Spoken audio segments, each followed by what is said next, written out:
Boa noite, amigos. Esse vídeo acima é um vídeo de uma aula do Avigdor Eskin sobre René Guénon.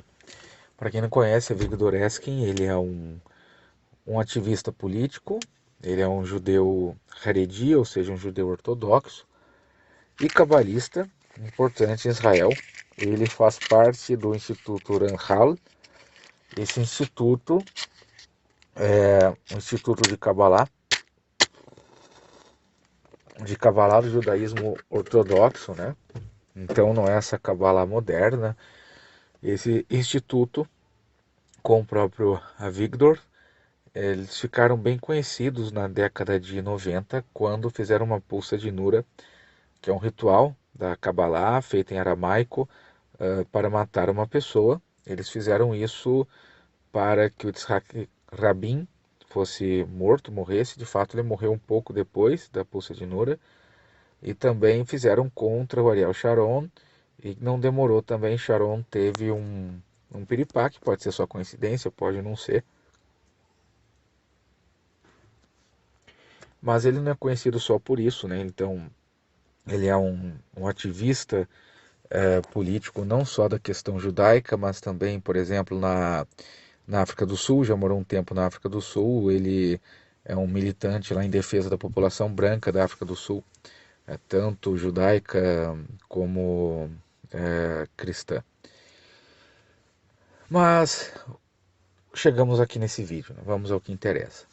Porque ele explica René Guénon, porque ele se diz um estudioso da obra de René Guénon, e assim como o presidente do Instituto Randhal, que é o Rabino Mordechai Shrik, um rabino também cabalista, muito respeitado no meio judaico, um rabino Haredi também, que é não só um estudioso da obra do René Guénon, mas um entusiasta, e ambos são ligados ao Dugin, né? Pelas fotos aí dá para ver que o Dugin já até deu aulas no Instituto Randhal, na terra de Israel, né? E o que ele diz aí? Nesse vídeo, ele tem uma proposta audaciosa. Ele tenta explicar ao público judaico as raízes cabalísticas do René Guénon. Então, tem que entender que ele não vai dar uma explicação para o público geral, mas mais voltada ao público judaico. O que isso significa?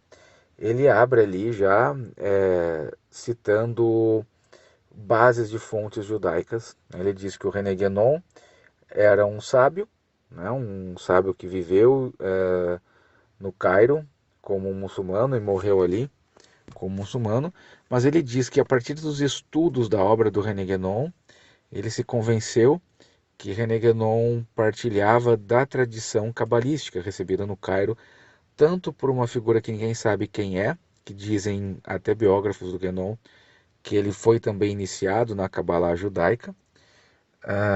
Então, o Avigdor admite isso, mas também por uma questão que é parte dos ensinamentos de uma literatura que existe na Cabalá, que é uma literatura de dois livros bem misteriosos. Um se chama Sefer Raziel Hamalech, que é o livro do anjo Raziel. Raziel quer dizer o anjo do mistério, né? O anjo de Ras, né? E o Sefer Hadam, que é o livro de Adão, atribuído esse livro a Adão Arishon, Adão primeiro, né? O Adão bíblico. Só que na própria literatura cabalística esses livros não são admitidos, a não ser por pessoas mais assim obtusas, né? Mas as pessoas com mais conhecimento sabem que o livro de Iraziel não é um livro de autoria de Adão, muito menos de Abraão, ou tão antigo quanto alguns dizem ser, né? E o livro de Adão, muito menos. O livro de Adão é ainda mais problemático, porque, embora ele seja mencionado por várias fontes que já existiu um livro chamado Sefer Adam, que era atribuído a Adão, e aí de uma fonte muito, muito antiga, assim, talvez da época até do Segundo Templo, né? Esse se perdeu, e o que tem hoje aí não é um livro tão antigo. Provavelmente é um livro do século XVII. Isso dá para saber pelo próprio hebraico que ele possui, pelas figuras que ele cita e tal. Mas então, cabaristas como a Avigdor entendem que esse, esses livros são parte de uma literatura que narram a entrega de um mistério universal, um mistério que foi dado a Adão, né? Que aí esse mistério envolve, conforme a explicação dele, duas camadas, né? E aí é bem, bem próximo ao ensinamento do René Guénon, que ele vai aproximar. Uma é a camada que se chama Kabbalah Bereshit, que é a Kabbalah relacionada aos mistérios do mundo, né? Então, até as nações, por meio desses livros, segundo a Kabbalah, teriam recebido esses mistérios sobre a criação do mundo. Então, por isso que, segundo essa visão, todo povo, toda religião tem alguma explicação para como o mundo surgiu, né, através de linguagens míticas e tal. Essa seria a camada assim mais, né, mais próxima, e a outra seria a Kabbalah de Merkavá, que é a das carruagens, que é baseada nas carruagens da visão de Ezequiel, né?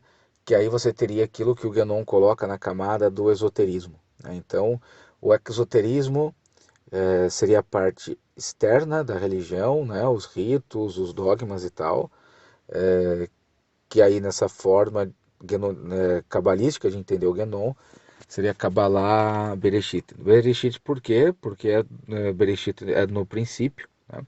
Ali como abre a Bíblia no hebraico. Então seria, digamos, a forma exotérica das religiões e dos ritos pela própria Kabbalah, seria uma forma conforme Deus narrou, né? Enquanto a Kabbalah de Merkavá, que é ligada à visão de Ezequiel, visão mística, aí você teria a Kabbalah mais profunda e o esoterismo que diz o Guénon. O Evgdor, então, usa essa linguagem para dizer o seguinte: olha, vocês que são judeus não têm um preconceito com o René Guénon. Então ele vai citar um livro A Crise do Mundo Moderno, do Guénon, ele cita um pedaço em inglês, para explicar ao público ali que o Guénon não era propriamente um muçulmano, né, mas era uma pessoa que levava esses mistérios antigos, adâmicos, né, para o mundo em uma linguagem, digamos, monoteísta. Ele faz ali então vários paralelos entre o esoterismo guénoniano e a Kabbalah, né? Então, por exemplo, ele vai citar o livro ali de Jeremias, Irmial, né? No capítulo 18, verso 10, que a idolatria das nações são debochadas, né? São ali condenadas, dizendo que Guénon é uma pessoa que afastaria as nações disso, resgatando ali os mistérios de uma forma mais pura, mais próxima da Kabbalah. E como que ele entende isso? É muito interessante a ginástica, né, que ele faz ali, seguindo um método rabínico, né, para explicar as coisas. Ele vai buscar no Talmud Sanhedrin, a folha 8, né, uma Haggadah. O Haggadah é uma lenda, né, que se conta ali na literatura rabínica. Então, por exemplo, você tem ali uma passagem da Bíblia, aí vem uma autoridade, vem um rabino da interpretação, aí se chama Midrash, essa interpretação, e depois isso pode ser completado por uma Haggadah. A Haggadah como uma história complementar que teria vindo de uma tradição oral muito antiga. Então ele fala, essa interpretação é baseada nisso aqui, que sabemos oralmente e tal. E o que conta essa folha que ele cita, né, para falar sobre os acertos do René Guénon? Essa folha vai mencionar uma Haggadah baseada em Deuteronômio capítulo 31, Devarim, né? E ali nesse Talmud,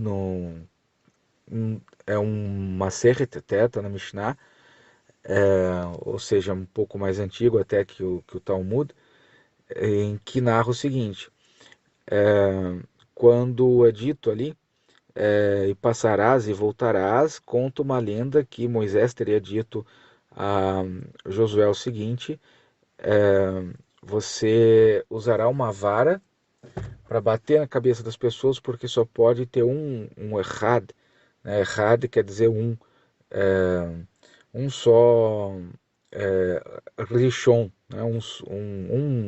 Um só líder. E uma geração ela não pode ter vários líderes, né? O que ele interpreta da seguinte forma, essa Haggadah no sentido ganoniano: nem as comunidades judaicas hoje têm um líder só, né? Você pode ter, por exemplo, até em Israel, você tem lá o líder da comunidade Ashkenazita, o líder da comunidade Sefardita, mas eles não são um líder, né? Um só líder. O líder da comunidade sefardita, ele só tem domínio nas comunidades sefarditas e naquelas que escolhem ainda ficar sob a, o jugo dele, algo totalmente espontâneo, né? Se uma comunidade judaica, por exemplo, falar, não quero seguir a Beit Yosef, né, que é essa casa sefardita, simplesmente não vai acontecer nada, não deixa de ser uma comunidade judaica, não deixa de ser reconhecida nem nada, né? A mesma coisa do lado da comunidade ashkenazita e as várias comunidades judaicas aí muito importantes que não obedecem nenhuma das duas, né? Você tem, por exemplo, a dinastia racídica mais importante em sentido de estudos e sábios, a de Gur, ela não obedece em nada o que é dito pelas lideranças em Israel. Satmar, então, muito menos, né? Satmar ainda é, legisla condenando, né, essas duas instituições. Aí o Avigdor diz, olha, isso é uma coisa que está no Talmud, que Deus disse que só pode existir um líder para cada geração. Como ele interpreta esse líder? É o rei do mundo, né, que o Guénon explica ali no livro O Rei do Mundo, em que ele expõe a teoria que todas as religiões do mundo e tal são apenas aspectos exotéricos, ou seja, aspectos externos da transmissão iniciática que o Rei do Mundo passa de tempos memoriais. Então, ele vai passando aqui pela Terra de tempos em tempos, dá uma iniciação, por exemplo, para um povo, aquele povo forma ali seus ritos com o lado exotérico, e o objetivo é chegar no esoterismo, que ali no esoterismo está a mensagem do Rei do Mundo. Então ele interpreta essa Gadá dessa forma. Ele fala, e não tem uma contradição no que está escrito aí, para o fato de que a comunidade judaica, do fim do primeiro templo, ela não tem um líder só, né? Porque depois já no segundo, na Babilônia muito menos, né? Porque tinha o rei Shigalutá, o exilarca, mas que não mandava nada, né? Você tinha ali as várias academias rabínicas já no cativeiro da Babilônia, que muitas vezes divergiam entre si, cada uma tinha uma liderança, disputas políticas e tudo mais.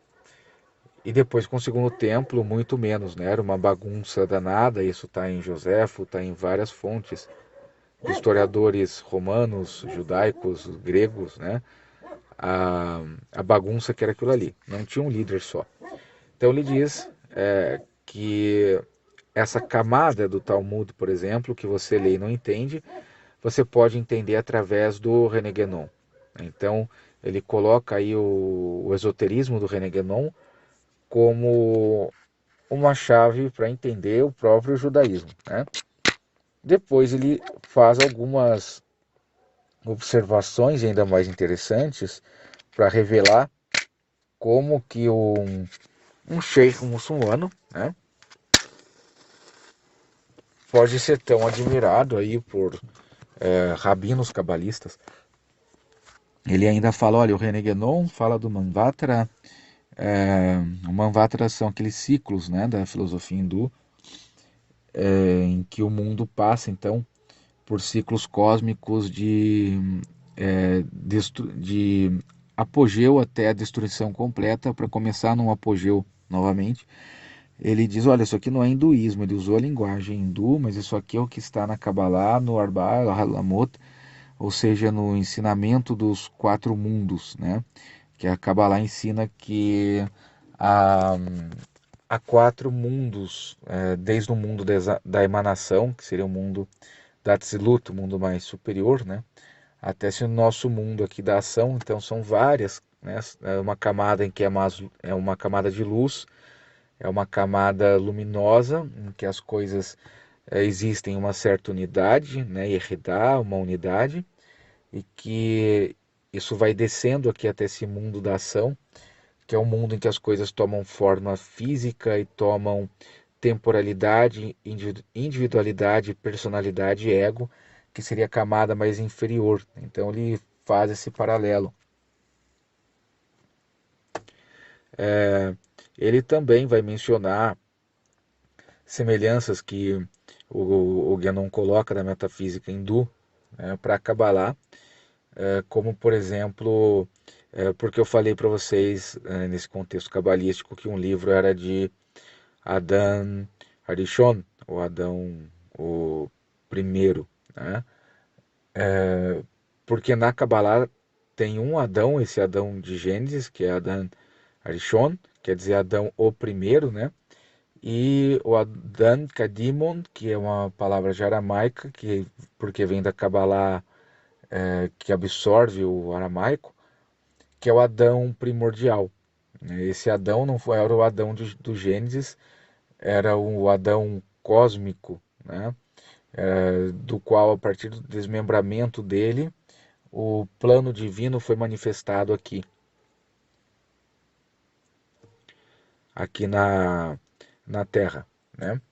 Então, ele diz, olha, o Guénon explica isso pelo hinduísmo, né? Tem no hinduísmo história de Purusha. Purusha seria o homem primordial, que também foi desmembrado, e a partir do desmembramento dele surgiram ah, os planetas, os mundos, as criaturas e tudo mais, né?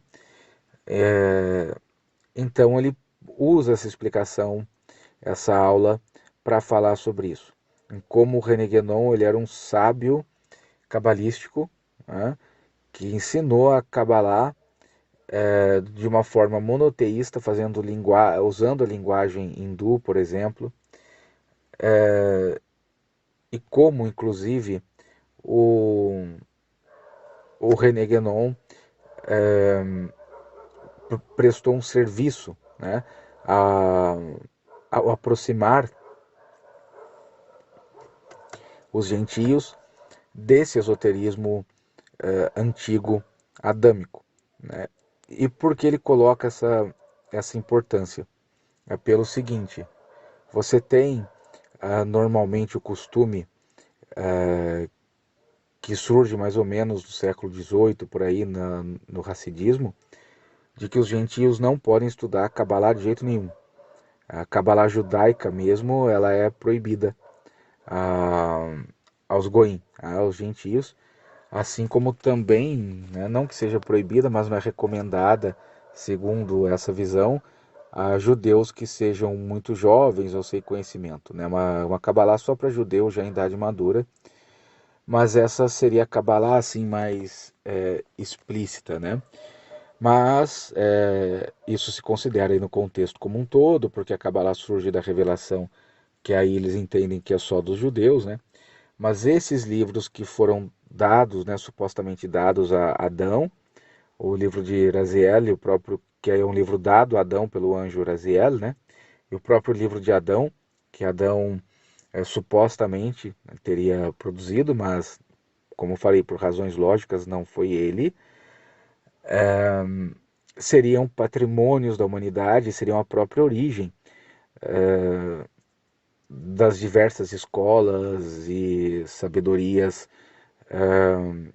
dos povos, né? Que é aquilo que o Guénon fala, inclusive, quanto ao rei do mundo. Né? Então,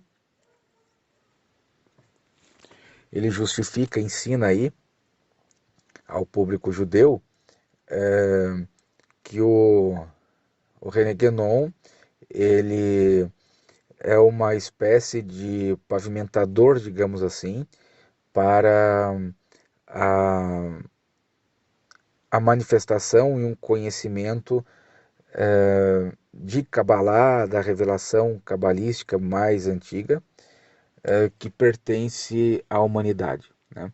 Então, por exemplo, da mesma forma que você tem o judaísmo, que é só para judeu, mas também tem os movimentos de Bnei Noach, né, que seriam aí os movimentos para filhos de Noé, ou seja, aqueles que desejam viver o monoteísmo sem conversão ao judaísmo, então vão adotar só a Torá até o final da porção Noé, né, ali no livro de Gênesis. Essa Kabbalah, então, que o Guénon coloca, seria mais ou menos a Kabbalah de Bnei Noach, né, dos filhos de Noé. É colocar o René Guénon até no contexto cabalístico de uma forma muito ousada, como que uma figura escatológica. Aqui começamos a puxar todo o fio da aula dele e entender o seguinte, porque o movimento Bnei Noach, ele é muito controverso até no meio judaico, porque para alguns ele já existe, para algumas interpretações ele só pode existir de uma forma mais individual, mas o movimento ainda não existe, porque só existirá na era messiânica, né? Quando, segundo aí a versão da explicação rabínica, toda a humanidade seria Bnei Noach, né? Com exceção dos judeus, que seriam à parte ainda.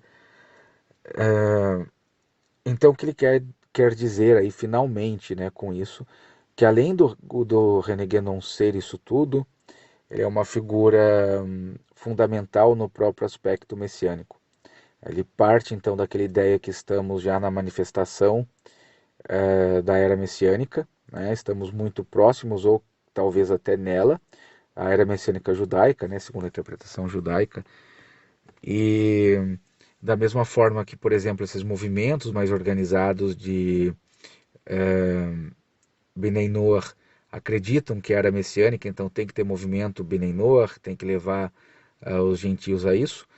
Essa essa Kabbalah guenoniana, né, essa revelação, esse ensinamento do Guénon, é a parte esotérica para essa manifestação do Messias judaico, digamos assim. Né? E ele faz isso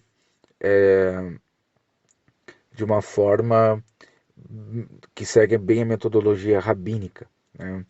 Ou seja, é bem voltado a judeus ou pessoas que entendem muito de judaísmo. Imagino até quem entende, por exemplo, o hebraico, mas não entende como é uma aula judaica, não vai entender o que ele quer dizer, as alusões e tudo mais. Né?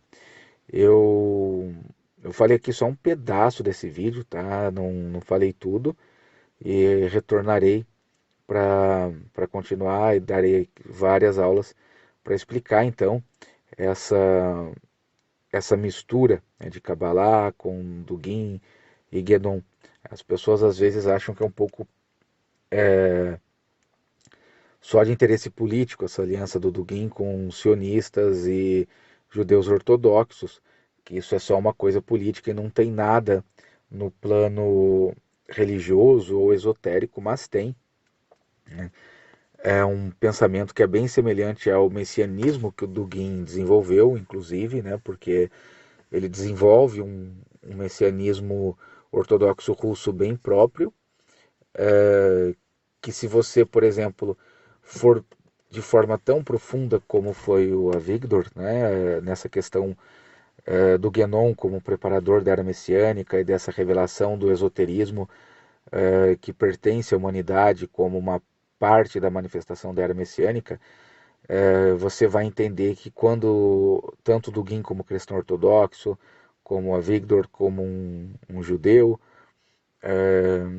e os guenonianos de várias aí religiões, eles não estão a falar tecnicamente de uma era messiânica ou do Messias segundo as suas próprias religiões, mas segundo toda essa construção que faz o Guénon, e que por ela ser dividida em camadas, né? Ou seja, você tem a camada esotérica e a camada exotérica, isso se encaixa em qualquer coisa.